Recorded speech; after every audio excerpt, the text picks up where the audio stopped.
I'm so grateful we got to do this, and I learned so much, honestly. And I know that everyone who's listening and watching, I'm hoping that they're going to be fine-tuning and becoming more aligned with themselves as well. And again, of course, I want to remind everyone that you can read both of Laura's books, Signs, The Secret Languages of the Universe, and then The Light Between Us, Stories from Heaven, Lessons for the Living. Both of those books, we'll put the links in our caption to both of them. Laura, we end every On Purpose episode with a final 5. These questions have to be answered in 1 word to 1 sentence maximum. And Laura Lynn Jackson, these are your final 5. So the first question is, what is the best advice you've ever heard or received? I think that it's be true to yourself. And the second question is, what is the worst advice you've ever heard or received? That's a tough one. Be competitive.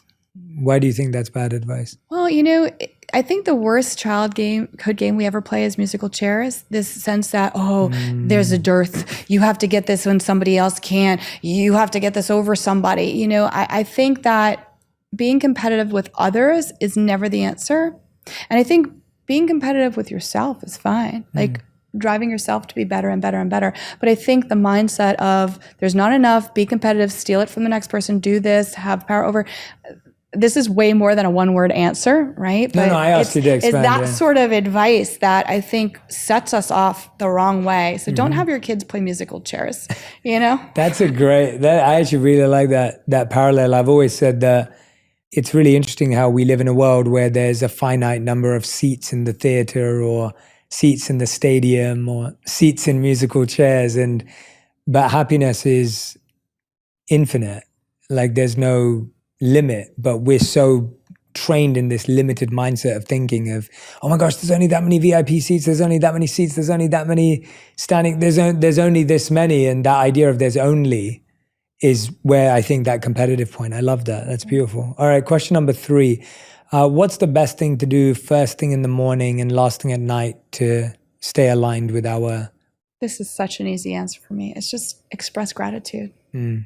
Both morning and night. Both morning and night. It's the last thing I do at night. It's the first thing I do in the morning.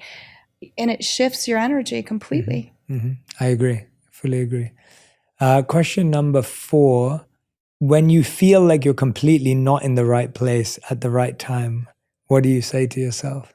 I say things are always working out for me. And by that I mean, we might have a very myopic view of how things seem to us in that moment, but there is usually a much greater reason, and that we are being guided and loved by forces that we can't maybe see, and we have to trust in that. And I think it shifts you out of like an angry, bitter, forgotten mindset into understanding that you are connected to all things and that you're here for a reason. Beautiful.